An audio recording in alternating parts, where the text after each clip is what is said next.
let me get right into this. I appreciate your time. Of course, you're Robert Diab. You're an assistant professor at the law school for Thompson Rivers University in British Columbia. Thompson Rivers, yeah. Yes. Okay.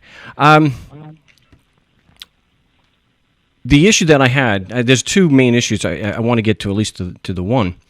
It has to do with the common legal presumption or argument that is used to justify, that government agents justify their actions by. And that is, if somebody is physically in Canada, then the Canadian laws apply, and whatever police agency or court is in the area would have jurisdiction. Now, I've not been able to discuss, get any kind of evidence to support that argument or that claim is actually true. So would you have any evidence to show that just because I or somebody else was physically in Canada, that the laws of Canada would apply and that there would be jurisdiction over us? That's an interesting question. I mean, we don't typically seek justification for it. I mean, it doesn't typically come up as an issue. I think that as far as I understand, it seems to be a basic premise of kind of the modern liberal state, that the state has sovereignty over its territory, which means that it has jurisdiction. It has kind of the authority to apply its laws to anyone within its jurisdiction. I mean, I think that's just what I assume. I'm just trying to imagine a case in which somebody would take issue with those assumptions. And one example that comes to mind would be in tax cases. I remember being in the courts on a number of occasions where a tax matter would come up. I mean, these were not cases I was involved in myself, but I would be in the courtroom when a tax matter would come up, and an individual taxpayer would stand up and say and take issue with the idea that the court has jurisdiction over them, or whether it would simply make an issue of whether the state has the jurisdiction to tax them, and so on. And those arguments did not tend to get very far. And so, so long as the person identified themselves as the taxpayer in question who hasn't paid their taxes, that was it. It would proceed from there. So I'm not sure if that answers your question, but that's my reading of it. Well, it's interesting that a lot of the words that you used is very common. That you called it an assumption, and then you said that people would make an issue of it, and that those arguments would be rejected. Now, I've had I've had a similar thing happen where I'm just asking a question of evidence, like I'm doing to you right now, and bureaucrats will typically reframe my question of evidence into an argument so that they can say, I'm not going to argue with you, or your argument is frivolous, when I haven't presented an argument at all.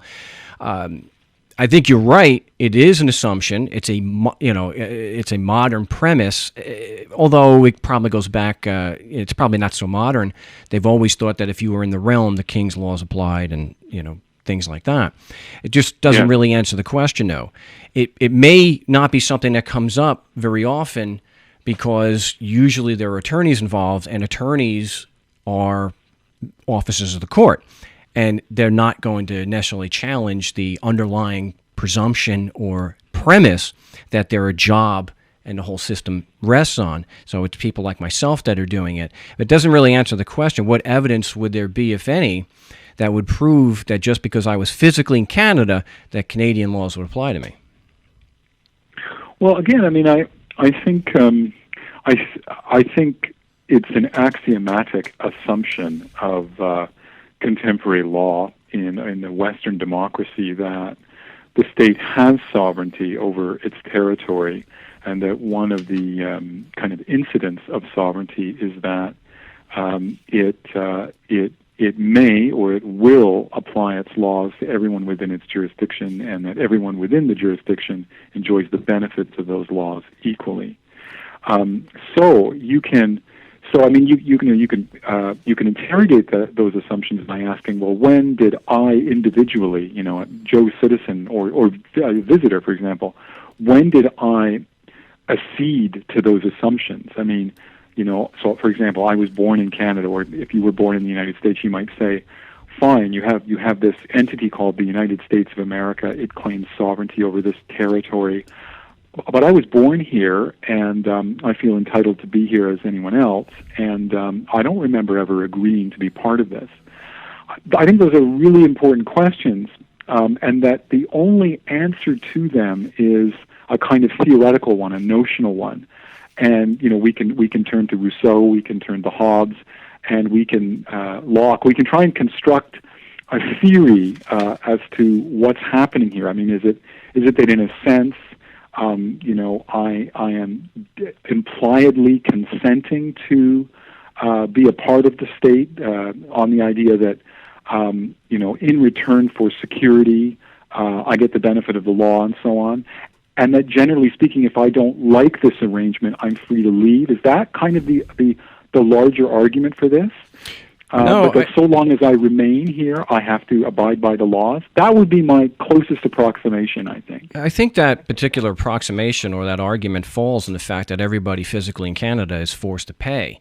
You either pay or you go to jail. So the idea of implied consent, you would agree that it really isn't implied consent, or any consent when it's pay or go to jail. Like you mean taxes?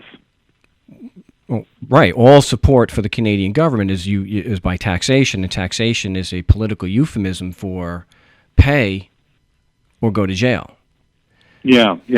Well, I mean, you tell me. I mean, look, you're free to leave if you don't like it, but you sort of can't. You're not free to stay and opt out of it. Is I guess your point. Yeah, but free to leave is kind of doesn't that sound more like you're blaming the victim and you're excusing the abhorrent behavior of the individual who's using the force? I don't disagree, but what it comes back to is your initial question, which is a really good one.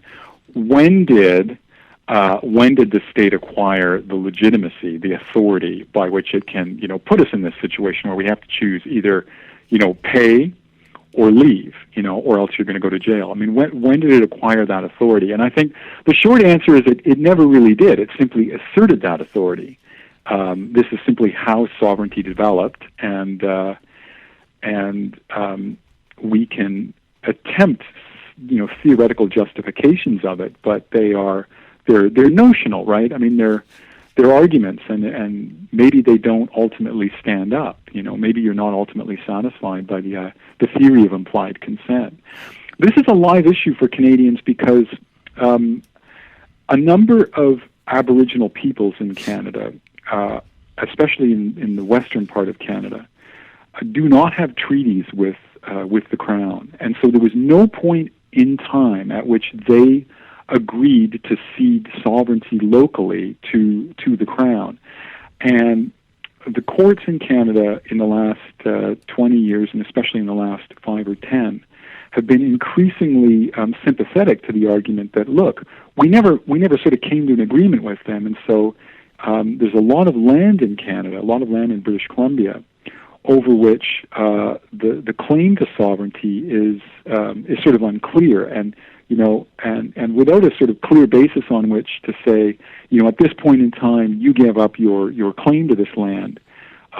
We can't really say that they no longer have a claim. And in the summer or a little earlier, there was a case called Chilcotin where the Supreme Court of Canada recognized their sovereignty, their claim, their right to title over a very substantial area of land in British Columbia.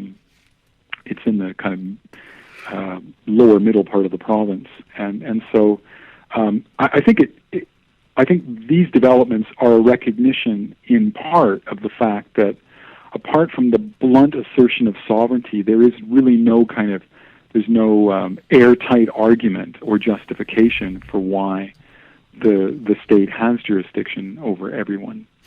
But when you say state, you always refer to it as it or an entity. Isn't the state just nothing really more than a DBA for people? The government, what we call the government, is just people, right? People like yourself.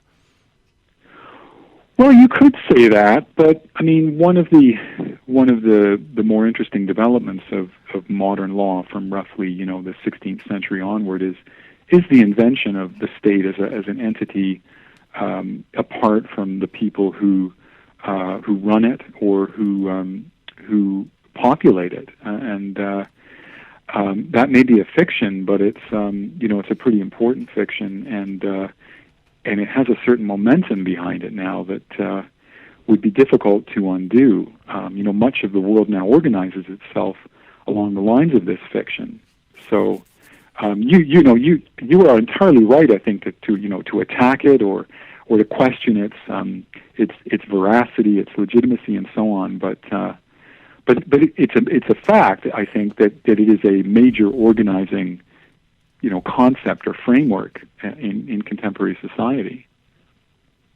And it isn't going to go away easily, if you know what I mean. No, from what you're saying is that they just asserted it. And so what you're talking about is a group of men and women, well, at the time, mainly men, if not all men, they just asserted that they had somehow a different right than everybody else, that they could just assert that their rules apply to everybody in a certain physical area. I mean, that's what I'm getting from, I think we're on the same page there, that a group of men asserted that we are the government and everyone in this area will pay us, or we will pay men to put them in jail. I mean, that sounds pretty accurate. Yes, yeah, except I think that the idea of tax comes a little later. I mean, I think they assert the power and authority first for at least 2 or 3 centuries, and then they begin taxing much later in time. But yes, I think you're right. So this still begs the question, and maybe it's just more of a clarification from you. So me, as far as being able to prove that just because I'm in, with evidence, just because I'm physically in Canada, to prove that these laws apply to me, how would I don't? From what I'm getting from you, what you're saying, it's axiomatic. It's just a matter of opinion. It's a matter of just because we said so. Well, and it's based on guys a couple hundred years ago asserted it. I mean, I had someone recently tell me it all goes back to. Actually, I think it was one of your judges that said this, John Rook, in the Meads case, that it all apparently goes back to William the Conqueror. I said, well, if it's, but I don't want to get too far off it. So let me just ask you, given that it's axiomatic and doesn't seem, and it's theoretical, wouldn't you agree then that you can't prove beyond a reasonable doubt that the laws apply to somebody just because they're physically in Canada? Well, I think you're confusing different notions. I mean, when you assert as a proposition, or rather, when you ask as a question, which you did at the beginning, do the laws of Canada apply to everyone within our territorial jurisdiction? I mean, as a practical matter, they do. I mean, I'm simply saying that if you come to Canada, you will find that the laws will apply to you. They will be applied as a practical matter. It's a separate question as to whether there is a justification for their application. If you sort of stand up in court when you're pulled over for speeding, say to the judge, Your Honor, prove to me that they ought to apply, they should apply, that they deserve to apply, and so forth. That's a different issue. I mean, the judge, and I agree with you. You will stump the judge. The judge will say, well, I can't ultimately justify their application to you. That's not my job. My job is simply to apply them. I'm simply going to assume the authority to apply them, and I'm going to apply them. And if you don't like it, the sheriff is going to stand right behind you and put you in handcuffs and take you downstairs. You see what I mean? Well, see, it's nice that you understand the practical application of this, but you got my question wrong. My question at the beginning, and it still is there any evidence to prove that just because I'm physically in Canada that your laws apply to me?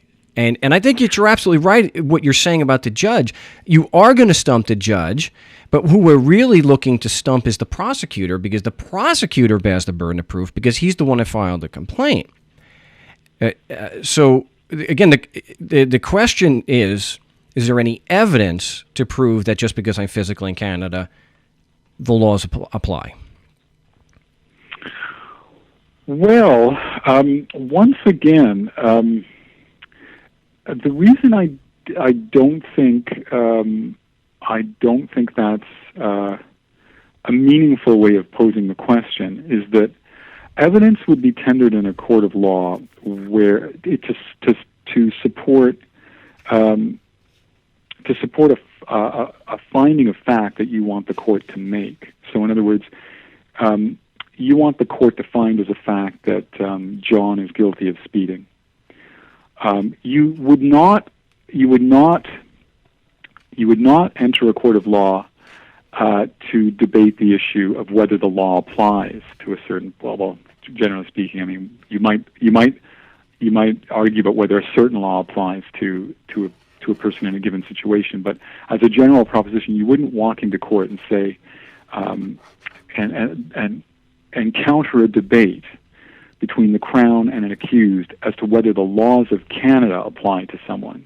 I mean, that would be axiomatic. That would not be something the Crown is called upon to prove as a matter of evidence. Yeah, but you threw a word in there that is typical of, and I'm not saying you are, because we've been on for a while, and it's a pleasure to speak with you and explore these issues. But usually when the word debate is thrown in there, it's usually also put in with argue. And when someone asks a question of evidence, it's not an issue. It's not an invitation to debate. It's just the prosecution has the burden of proving. The one who makes the proponent of the argument always bears the burden of proof, and that's true even in the courts, as corrupt and as I believe, Steve, that they are. But even that holds. So my asking a question, what evidence do you have to support this legal claim? Whether we're in or out of court, the claim is made all day. So whether someone's in or out of court is completely irrelevant, really, to whether or not there is evidence to support the claim. And from what I'm getting from you, and you've said it a number of times, it's not a matter of evidence. It's a matter of theory, and that you're considering it axiomatic, that we're taking it as true because other people have said so. I mean, would that be an accurate characterization? I think so. Yeah. Okay. Yeah, I think that's yeah. Yeah, it's a starting point. The laws apply, and the question is, does this law apply to does the law that you cannot speed, does it apply in the case of this person? Has this person sped? That's what we want to have evidence about. But you can't get in the door, sir. I mean, territorial jurisdiction, in or out of court. The jurisdiction being a threshold issue. Whether or not somebody violated the law is completely irrelevant until you first are able to prove that the laws apply. And so what I'm right, and look, I agree with you. But what I'm trying to convey is the simple point that the question of whether the law applies to a person is not a matter on which the courts ask the Crown to establish evidence. It's not the starting point. And there are a number of cases in Canada, and I'm sure there are thousands in the States, where people attempt to evade the jurisdiction of the court or the jurisdiction of the state. That's how they try to kind of start the case.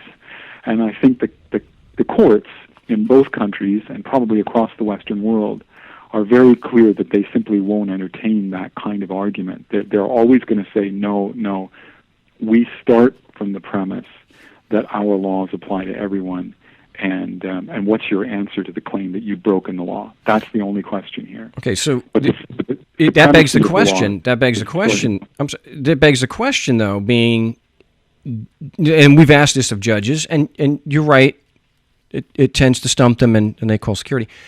But the question being, do these laws apply to me because you said so, or because the prosecution's evidence proves it? No, it's because we said so. No, it has that quality of just a mere assertion. Because there is something, it's simply an assertion of power and authority. It isn't justified in a rational way, and it's certainly not. It's not justified by evidence. Neither argument nor evidence is made in this respect, and any call for it generally will go unanswered. That's true. Just be told the starting point. That's true. However, it really makes a mess of things on cross-examination when, let's say, a tax agent for the CRA or a police officer has made that legal determination and is now on cross-examination dealing with his competency and his credibility. And 100% of the time you do that, you can get the Crown or the state prosecutor to actually impeach his own witness and say the witness isn't qualified. Now the judge is in a real bad spot. He just impeached the only witness against you, that he's not qualified to give legal opinions, and yet the whole thing is based on a legal opinion that you violated the law. I'm glad that you did say it was irrational, and that's because we said so. Because that leads me into, because it's not an issue of evidence, whether you're in or out of court. It's just you have men and women asserting it, and it's nothing more than, under all that paperwork is a very real gun and a threat that if you don't do as we tell you, we will go through this thing called a prosecution and we will put you in jail.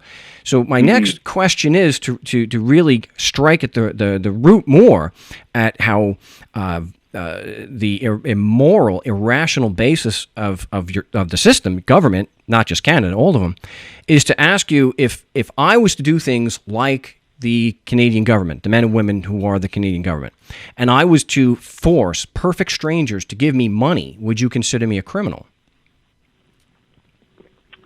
Well, yeah, no, that's right. That would be there would be something untoward about that. By the way, I don't know that it's immoral. I wasn't seeking to comment on the morality of it, but okay. But there's an obvious. It's obviously part and parcel of a larger colonial tradition or an imperialist tradition, obviously. But if you're looking at, for example, the United Kingdom alone, and you go back far enough into this history, it's not about imperialism. It's just about kind of the violence with which the state is always founded. So I'm not sure where morality fits in there, but it's definitely a consideration. Is it immoral for somebody to force a stranger to give them money? It is. Okay. And yeah, no, I agree. And there's a whole bunch of moral issues about peoples who have been disenfranchised by the creation of the state, Aboriginal peoples. There's issues with when a state erects borders and keeps people out, like immigration, and similar issues with extradition when we're talking about states handing people over to face the death penalty outside of the country.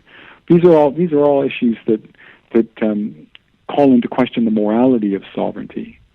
So no, you're entirely right to be questioning it, and you're free to question it. That's also part of the modern state too. But I would bring it back. I would bring our conversation back to the question of what's the practical effect of it. I mean, by calling into question the legitimacy of the state's claim to jurisdiction, what can you really accomplish? That's my question. Well, ultimately, in the long run, is to get to a voluntary stateless society where the concept of government is no longer accepted by enough people, that enough people will not participate and will not comply. They won't cooperate. I can't say or comply.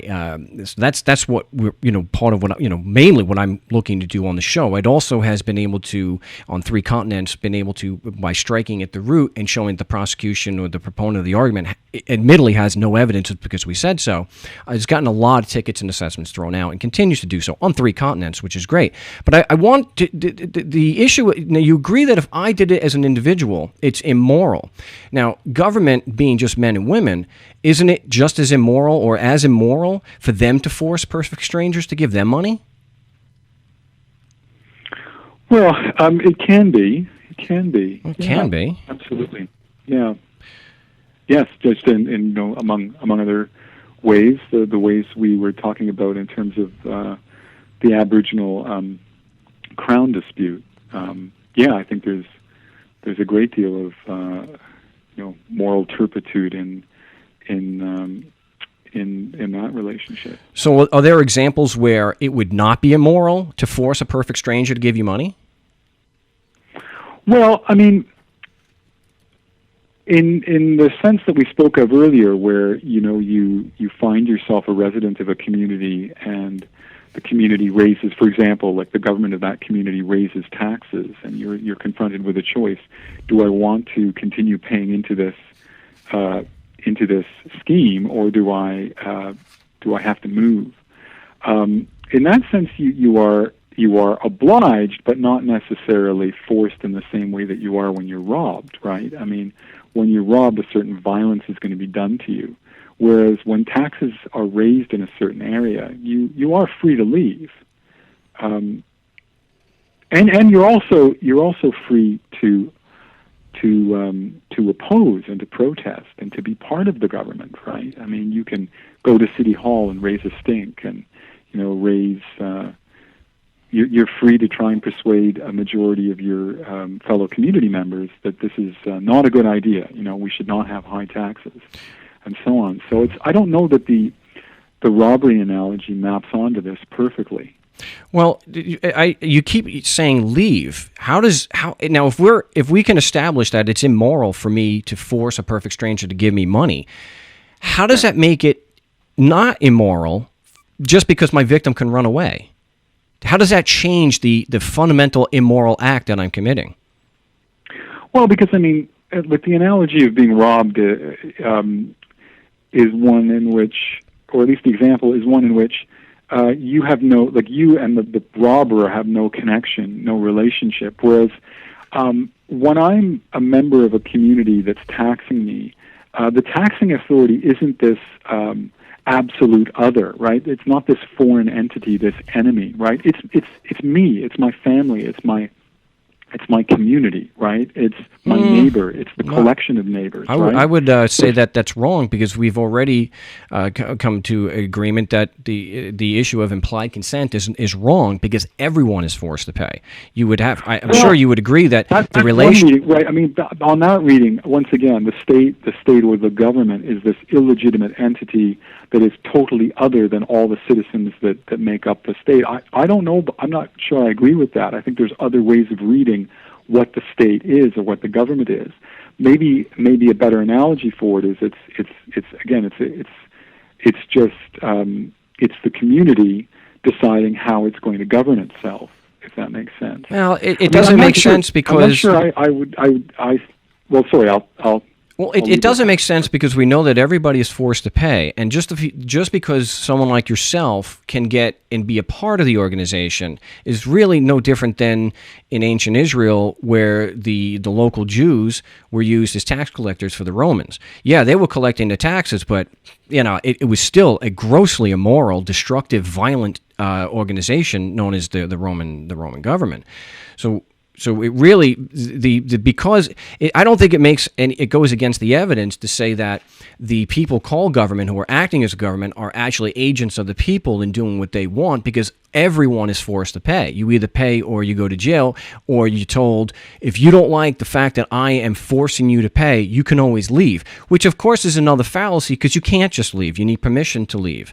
You would never be able to cross without permission from the Canadian government into the United States government. And it really is it's an old fallacy that really crops up to justify what I think we're in agreement with, in that it is immoral to force strangers to pay you, even if you live in the same community. Is it theoretically legally possible in the United States to pass a constitutional amendment that says tomorrow, could this not happen in theory? A majority of the whatever the amending formula is for the U.S. Constitution, but the point is, it's going to take a very strong majority. But let's just say, hypothetically, 98% of the United States, of the citizens, of the population of the United States, decides tomorrow that we want to amend the Constitution to make taxation, to abolish taxation of any kind. Okay, can they do that? Yes, they can. That is a theoretical possibility. Okay, so what that means is that taxation is not the result of a small minority of people in the United States, the government, placing an obligation on the rest of the people. Because the people collectively have this power to change the rules, to make up the rules as they go along, in theory, the rules as they stand are the collective expression of the will of the people. Is that not so? No, I disagree, because everybody, like the implied consent argument, the facts are, and I don't think we can reasonably dispute these facts, that everybody pays, or the threat is you pay or you go to jail. It's in the CRA's own paperwork. You either. Oh, that's right. That's right. That's the law as we have it now, right? But is this law being imposed by this absolute other we call the government, this Martian entity, that's coming along and saying to us strangers, the good citizens, you must pay or you will suffer violent consequences? Or is it really that, in theory, but also quite literally, notionally, we can tomorrow decide collectively whatever we want? We could tomorrow decide constitutionally, we could amend the U.S. Constitution to say tomorrow the government will no longer resign. It'll no longer be Congress in Washington. It will be some sort of. It will be something that meets once every 5 years. It'll have no taxing authority. I mean, it can be whatever it wants, right? I mean, is there not this freedom in the modern democracy?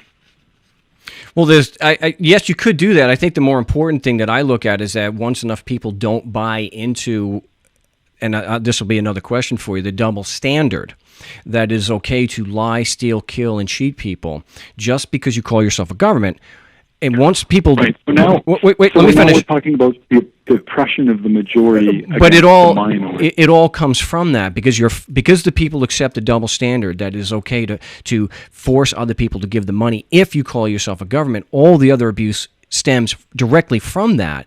And so the people, when enough people, which is why I do this show, not to go through the political process, but to get enough people to understand that these people who are called government are only government because they said so. They only have authority because they say so. They only have all these things because they say so. They're no more legitimate than a mafia or La Cosa Nostra. Now you're making a different point. So now your point is that the government doesn't have a true mandate, is I guess the point you're now making. So it's a different point from the one we were chatting about just a minute ago.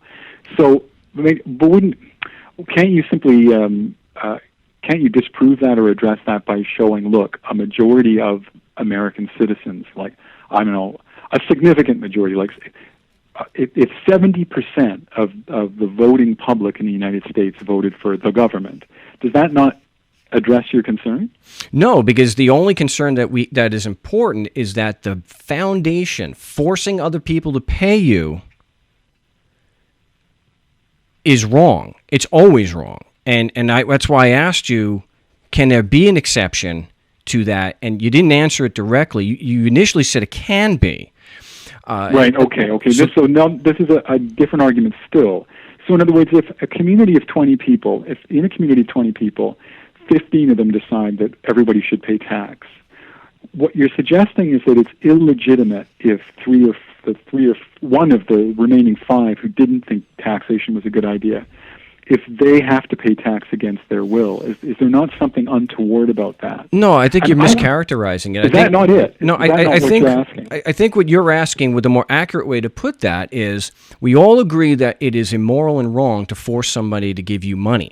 What you're trying to say is if 15 people get together, they can violate that moral law because they have numbers. And I disagree with that completely, because that's the same as saying, well, we've got 15, you only got 3, and we're saying rape is moral. And so I think what you're saying is that it's okay to force other people to give you money if you have a majority who agree to disregard the moral code of do no harm, or that it's wrong to force people to pay you. I would say that you're skipping a step, and okay. The first step that we can't overlook is that those 20 people began by saying, let's have a government. Like, let's not just be 20 people who happen to be living in a certain area. Let's have a government, and let's choose our own government. Let's not have. Let's not be governed by someone outside. Let's not have a king. Let's not have sort of one family that passes government down within itself. Let's elect every certain on a term basis. Let's choose among ourselves a leader. So one of the 20 people or a group of them is made the government, And that government is, in theory, acting on behalf of all 20. And that government decides we're going to have taxation and may even put to a referendum, what do you think, all 20? Should we have taxation? So 15 of them agree we should have taxation. So 5 disagreed. So 5 are now in a conundrum. They can leave the community, or if they remain, the reason that they're going to be paying tax is not because they want to, yes, in a sense they're being forced to, but because they want to be a part of that community and they want to abide by the democratic system that's been chosen by that community as a way to govern itself. Now, is that not a fair way of describing what's going on in your local area? No, it's not fair at all. There's no evidence. It's not true historically for the United States. It's certainly not true for the UK or Canada. You're talking about something that has absolutely never happened, where an entire community agreed to force themselves to pay each other. On the other side of it, though, if that's not what you're saying, you're saying an entire community. Back up a bit. No, I mean think about the foundation of the United States. Okay, as a sovereign nation. The tax story is central to it, right? I mean, it was being overtaxed by Britain. It didn't like that idea, and so it revolted, and it said, we're going to be a separate country. We're going to be a country consisting of these states. That's the narrative, sir. So did that not happen? No, that's the narrative, but what actually drove the revolution was Western expansion. George had cut Western expansion. So if you look at we're not there yet. How did we create our state, though? But if you're looking at the American example, you're talking about people who, just like you said in Canada, declared it, and they said anybody who's non-fighting for us. They passed their own navigation acts, and they started confiscating property and putting people like the Quakers and all the pacifists in jail and confiscating all their stuff. The American government is certainly not a beacon of moral authority, and it would really not be a good road to go down if you want to discuss a moral issue, moral line with government, because the United States government historically, no, that was a war of Western expansion. It was not. That was the narrative that they gave to get people to, hey, we got no taxation without it was Western expansion. So the U.S. government, especially after what they did after 1778 and 1777, is not an example historically. They committed genocide against the American Indians. They plotted to completely destroy them, and that's why they almost completely annihilated their food supply of the buffalo. So it really is getting away, I think, from the issue, because the other thing that I think you may have been saying, though, is that you're talking about 20 people agreeing to do something, and if they are agreeing to that, then they're not forcing each other to do something, and you're getting away from the whole moral issue or the facts of why government is immoral in the first place, and that is because everyone is forced to pay. There's the threat behind it. You're giving an example where there is no threat and not necessarily any coercion and jail time, and so I don't think that's an accurate analogy. But, I mean, I think you've got to distinguish between the formation of a government and its decision to tax people. They don't necessarily go together. I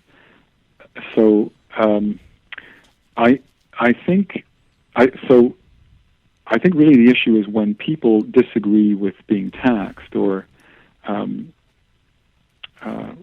don't want to be taxed, whether that's one issue, and the question of their relationship to the government is ought to be seen as a second issue. So I'm not sure. I mean, I think we're apart on this reading, but I do think it's worth distinguishing those two issues. I understand that. It still comes down to a ruling class where you have someone telling a stranger, do this or you'll be punished. So even if you don't take taxation into the equation when you're talking about government, just because it's just men and women, and they are forcing you to pay them. And the idea, so if we take that out, you're still having one person threatening another person that they should or should not do something. And unless that is, hey, you shouldn't aggress against me, unless the rule is do no harm. Otherwise, if you attack me, I will do what I need to do to defend myself. But that's not what government is talking. They're talking about, you do as I say, or I will punish you severely. And I got these jails over here to do that. And so that's how governments are formed. That's how states or whatever, that's how people called government or called the state do it. You do as we say, and I'll quote you, because we said so. And that That's right. Okay, Yeah. Not because there's any moral authority behind it, not because there's any rationality, because you even said it's not rational. It's because there are a bunch of individual men and women who are acting in an immoral way. And the only reason why people accept them is because they don't apply the same moral standard to people called government that they do to themselves and to their neighbor. Because if you did extend the same moral code that applies to the mundanes like me, there's no way in the world you can make a moral argument for what people call government do. Well, just to clarify, I do think there's. I mean, I've tried to offer a few arguments to describe or even justify what government does, but I'm not saying that they're absolutely correct. They're simply theories offered to justify it. The other thing is, I agree that when the government asserts jurisdiction, for example, through the courts in a legal case, it simply starts from the position that it has jurisdiction. It's a blunt assertion of that. Yeah. And it's irrational in the sense that it's not rationalized. It's just an assertion of power and authority. Whether it lacks all rationality is a different issue. Again, I think that there are theories to justify it, and I would question whether the citizen who is compelled to pay taxes against his or her will is a victim in the same sense that a robbery victim is a victim. The person in that situation is completely apart from the robber or from the criminal. The taxpayer, the compelled taxpayer, is also a member of a democracy with rights to vote, rights to protest, rights to organize, rights to change, not rights, but the ability, in theory, to work together with others to gain a majority to change the Constitution, to change the law.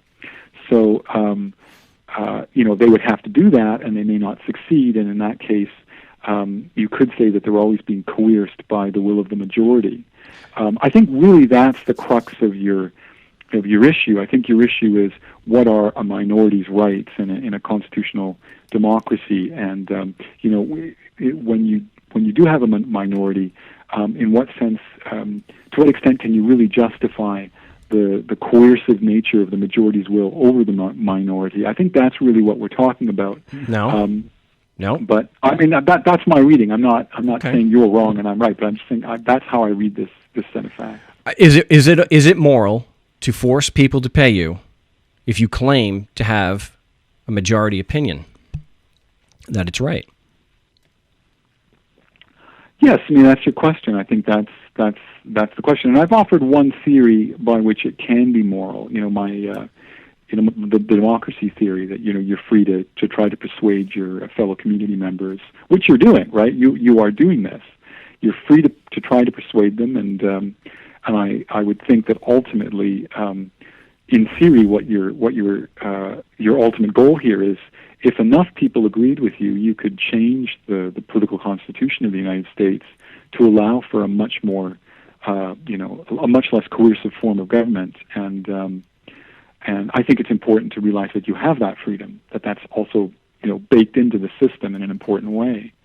But Marc, I need to stop you. I need to run very soon and take the kids to school, and it's Parent-Teacher Day today, and so there's a whole bunch of things that I understand, and we've gone way over what I had originally said, and I do appreciate that. Can I ask, just at one point maybe to ponder, is that given what you're saying that the judges just assume it's true, the judges are supposed to also be obligated to presume your innocence and not to assume something. So how do you square that? How do you square that, the presumption of innocence, with the assumption of a major part of the prosecutor's case?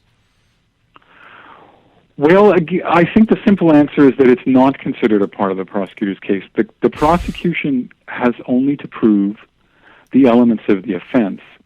And jurisdiction is an element. So, identity, jurisdiction, and the actual particular elements of the offense, like, for example, theft, the mens rea and the actus reus of the offense.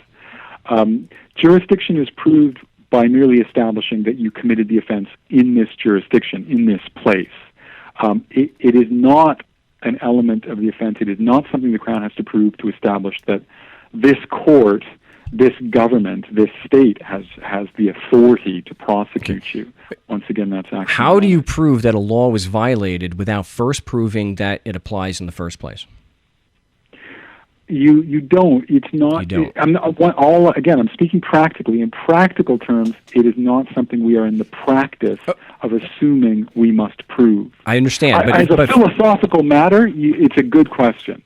And I began by agreeing with you on that. Oh, yeah. No, you've been very gracious with your time. I appreciate it. It's gone way over again. It's been a pleasure to talk with you. Maybe if we're able to do this again, I would really appreciate it. But I do appreciate your time, sir. It was a lot of fun chatting with you. Yes, thank you very much. Have a good day. Okay, thank you. Right, bye.